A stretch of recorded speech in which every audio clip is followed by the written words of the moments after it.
Hello, everybody, and welcome to the Glory Reds podcast. It is your boy, Don Benito. Manchester United 1, West Ham 0. Honestly, I thought we were going to win that game, and I'm not even about to go in on the boys because I accept the 1-1 draw. I've told myself this season that, look, if we're not going to win a game, we might as well get a draw. Now, we were in a winning position, and unfortunately, we conceded a very soft goal. It was soft. It was really, really soft. Now, a lot of you know that our team was not our full squad yesterday. It wasn't the best squad that we have ever put out there. It was...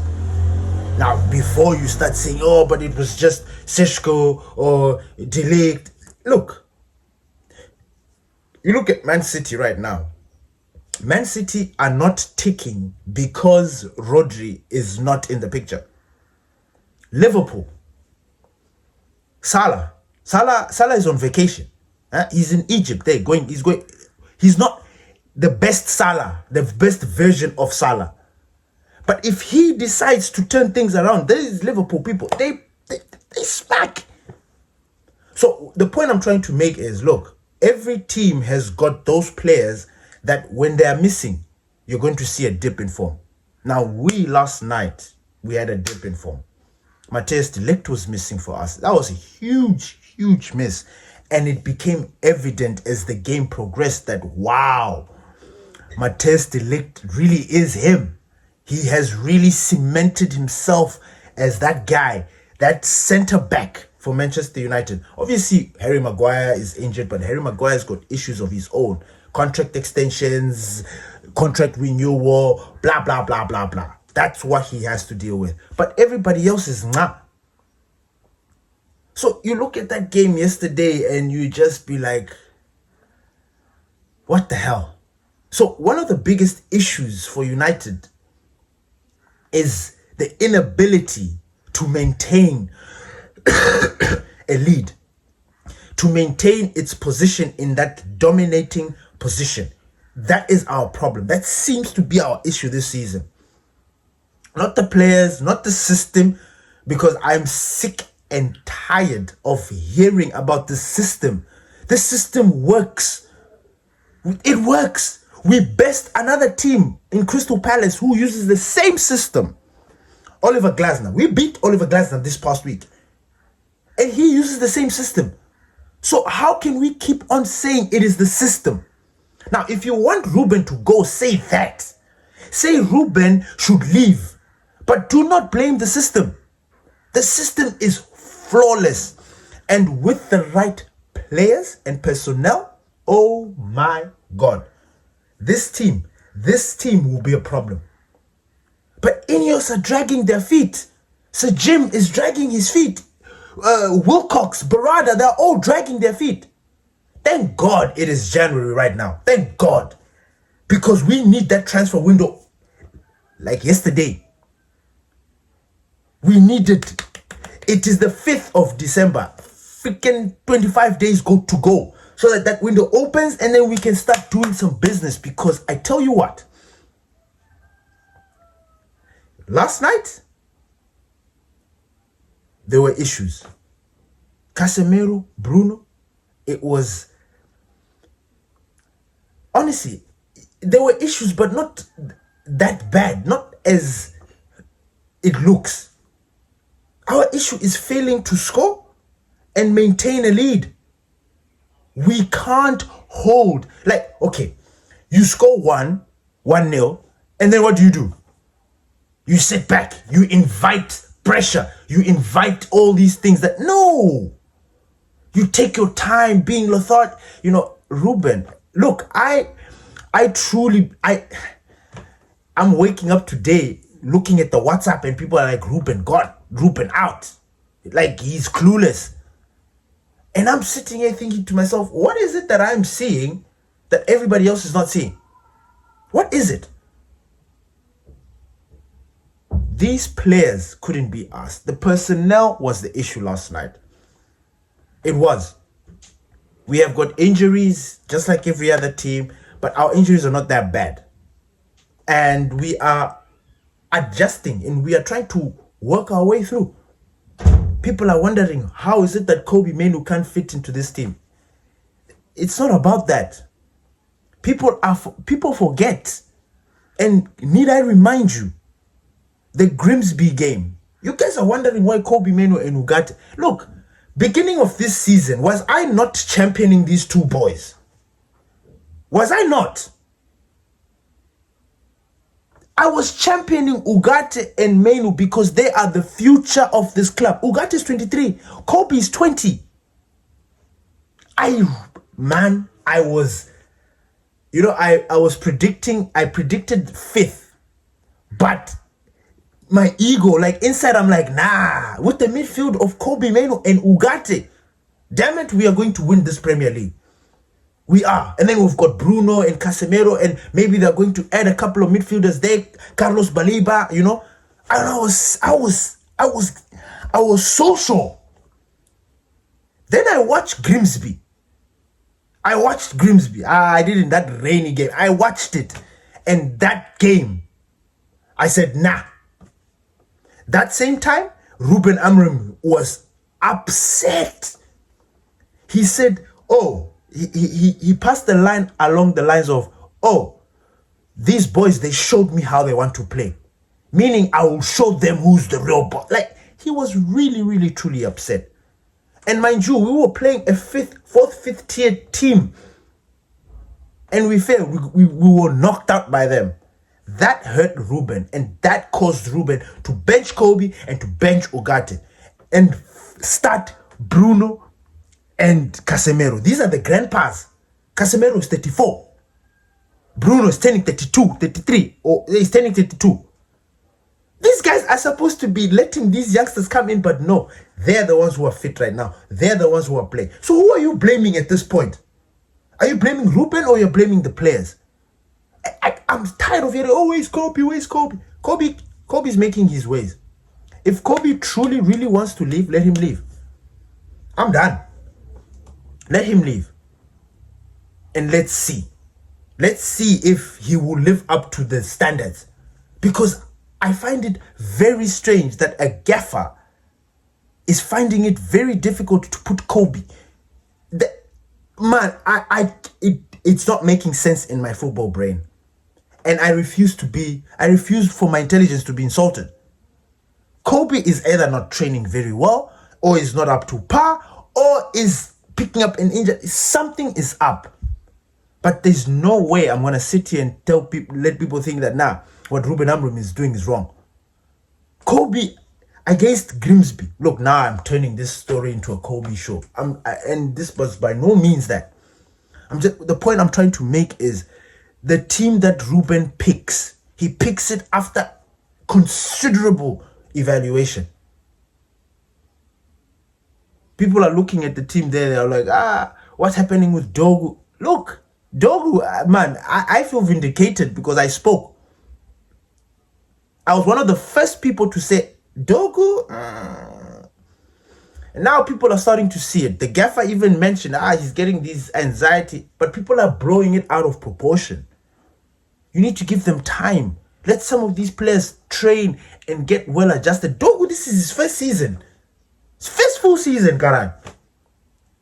Everybody else is just like, But yesterday's performance by the boys, how do you fail to score more two goals at Old Trafford? Like, that's Old Trafford. Those boos that they got at the end of the game were deserved. They were deserved. They should have booed them even more. Probably even thrown trash, because that's unacceptable. Unacceptable from these boys. You're playing all these games and then you lose. Or you're playing all these games. There's no bite. There's no hunger.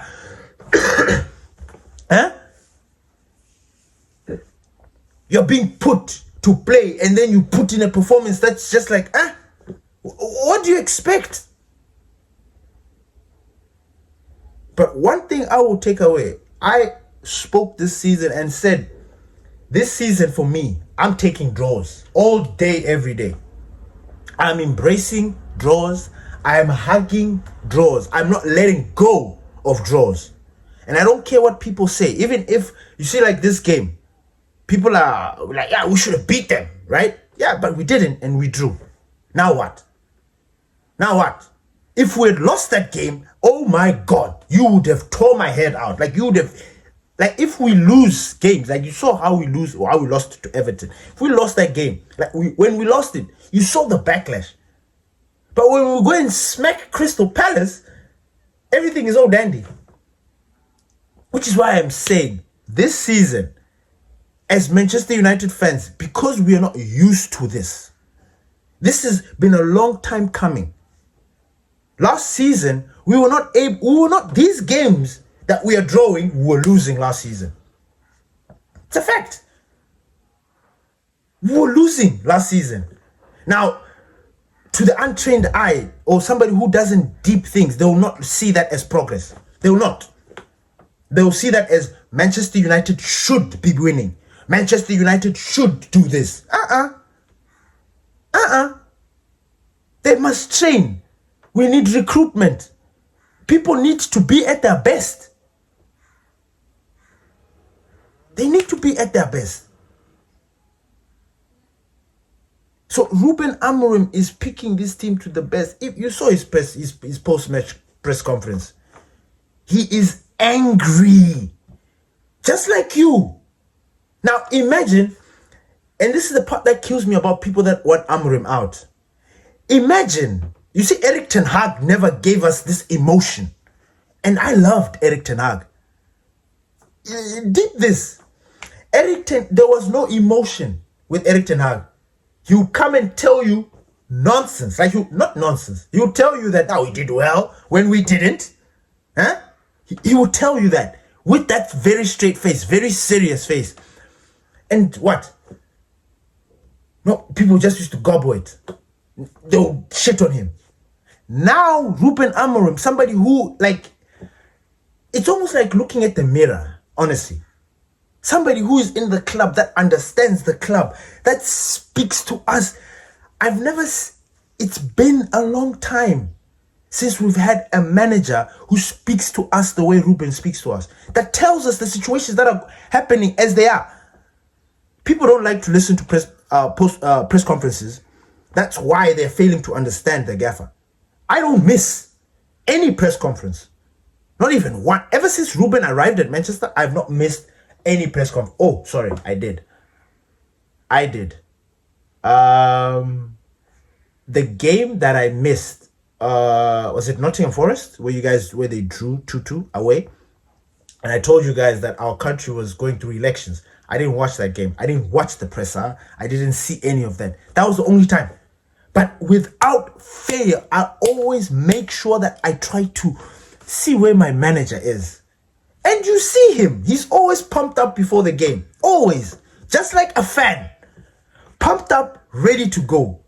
When these boys start, that is when everything just becomes a problem. That's when you start seeing the emotions. That's when he starts getting frustrated. That's when he starts getting angry. You can see that this man loves the team. Unfortunately for him, they let him down. Now, this is now up to Ineos, Sir Jim, Omar Barada, Jason Wilcox, and Ruben Amorims. They need to sit together and tete-a-tete. They need to start planning. We need that midfielder this January. I'm sorry. We need that midfielder. It is imperative. I know before I was very lax and blasé, and then that even Pastor D. I remember trying to go in on Pastor D. Now, I'm like, look. And the only reason why I'm doing it now is because I can see that these people are going to hang Ruben to dry. I can feel it. That's what Manchester United does. They tease these managers with players and all this what. When they don't perform or they don't get results, they distance themselves. They start looking the other way and trying to dodge. I am not comfortable. That's why I need them to go out there and spend for Ruben. They must spend.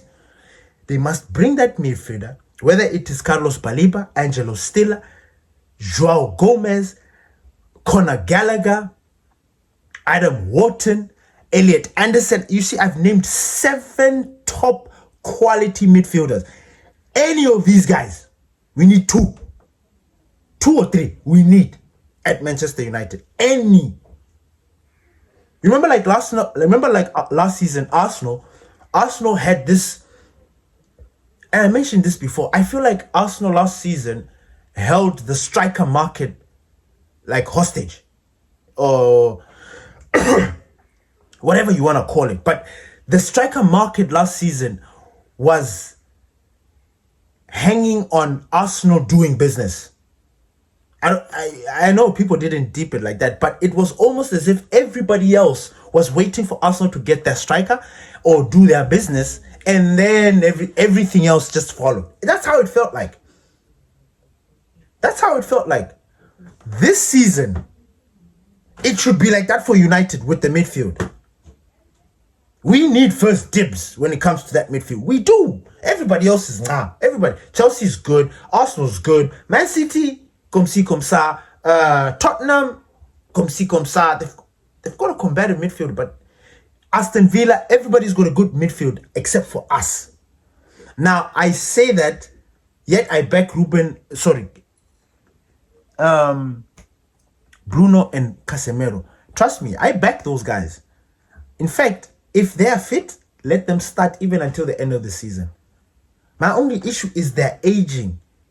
And you see that they're not as combative as they should be. But they are fit and they're doing the business. They are playing their roles.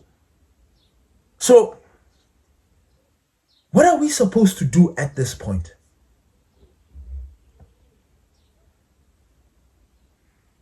Yesterday was a game that we were supposed to take full 3 points. I was confident. And it's just unfortunate. But again, like I said, there's something about the mentality. The mentality with the boys is up and down. It's up and down. And people need to remember that this is a rebuild. This is a rebuild. The moment you start making this season like a do or die, we must win the Premier League and what. Ruben just arrived a year ago. Literally, we just did 1 year anniversary for Ruben Amorims. So he needs the time.